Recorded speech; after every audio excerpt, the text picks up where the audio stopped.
Hello friends, welcome to my channel the knowledge hack. Friends, आज हम बात करेंगे फिजिक्स के टॉपिक एस्केप वेलोसिटी के बारे में। ये एस्केप वेलोसिटी क्या होता है और ये एस्केप वेलोसिटी मून, अर्थ और सन की कितनी होती है और इसे कैसे कैलकुलेट किया जाता है, और साथ ही साथ हम ये भी देखेंगे कि सैटेलाइट स्क्रैप होने के बाद वो अर्थ पर वापस क्यों नहीं आता है। So let's get started. सबसे पहले हमारे माइंड में तो ये क्वेश्चन आता है कि ये एस्केप वेलोसिटी होता क्या है। तो आइए इसके बारे में हम थोड़ा डिटेल में देखते हैं।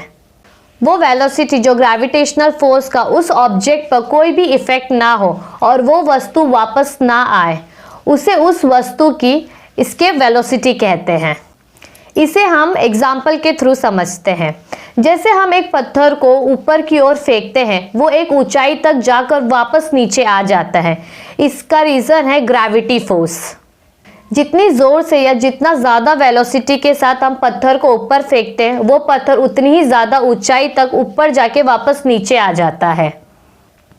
लेकिन अगर हम किसी पत्थर को इतनी ज़्यादा वेलोसिटी के साथ फेंके कि वो वापस ही ना आए और अपनी अर्थ प्लैनेट की ग्रेविटेशनल एरिया से बाहर ही निकल जाए और वो वापस अर्थ पर ना आए, तो वो उस पत्थर की वेलोसिटी को ही हम एस्केप वेलोसिटी कहते हैं। तो आइए अब हम बात करते हैं हमारी अर्थ की एस्केप वेलोसिटी के बारे में। हमारी अर्थ की escape velocity 11.2 kilometre per second है। इसका मतलब ये है कि अगर किसी ऑब्जेक्ट को 11.2 किलोमीटर पर सेकेंड की स्पीड की वेलोसिटी से फेंका जाए तो वो वापस से कभी लौट के नहीं आएगा। इसलिए ज़्यादातर सैटेलाइट को अर्थ के ऑर्बिट में रखा जाता है और सैटेलाइट की minimum escape velocity 11.2 kilometre per second होती है, जिससे ये सैटेलाइट एक्सपायर होने के बाद वापस से अर्थ पर ना आए। अगर एस्केप वेलोसिटी पर सैटेलाइट को लॉन्च नहीं किया गया तो ये कुछ टाइम बाद से फिर से लौट के हमारे अर्थ पर गिर जाएगी और इसका इफेक्ट हमारे एनवायरनमेंट पर पड़ेगा। आइए एस्केप वेलोसिटी को कैसे निकालते हैं वो देखते हैं। इसका फॉर्मूला है √2gr होता है, whereas g is equal to gravity and r is equal to radius of object होता है। इस फॉर्मूले से हम एस्केप वेलोसिटी को कैलकुलेट करते हैं।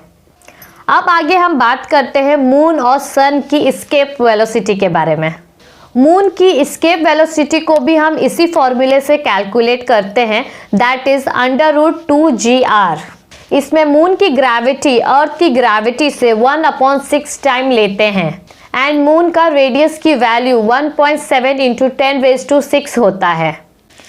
सो फॉर्मूले के हिसाब से दैट इज √2gr में अगर हम वैल्यू पुट करें तो इसके वेलोसिटी 2.4 किलोमीटर पर सेकेंड आएगा। इसका मतलब ये है कि अगर हम मून से कोई भी सैटेलाइट लॉन्च करने के लिए हमें 2.4 किलोमीटर पर सेकेंड की वेलोसिटी देनी होगी। इससे साफ पता चलता है कि किसी ऑब्जेक्ट की मून की एस्केप वेलोसिटी हमारे अर्थ की एस्केप वेलोसिटी से काफ़ी कम है। तो चलिए आगे बात करते हैं सन की एस्केप वेलोसिटी के बारे में।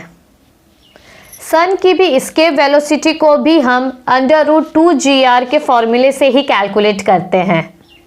फॉर्मूले के अनुसार कैलकुलेट करने पर सन की escape velocity 618 kilometre per second निकल कर आता है। सो अगर किसी सैटेलाइट को या फिर कोई ऑब्जेक्ट को सन से दूर भेजा जाए तो उसकी escape velocity 618 kilometre per second होनी चाहिए, जिससे वो ऑब्जेक्ट वापस ना आए। So friends, this is all for today. ऐसी मोर इंटरेस्टिंग वीडियो के लिए you can subscribe to my channel, like, share, comment as you want. So see you next time. Till then, bye bye, take care.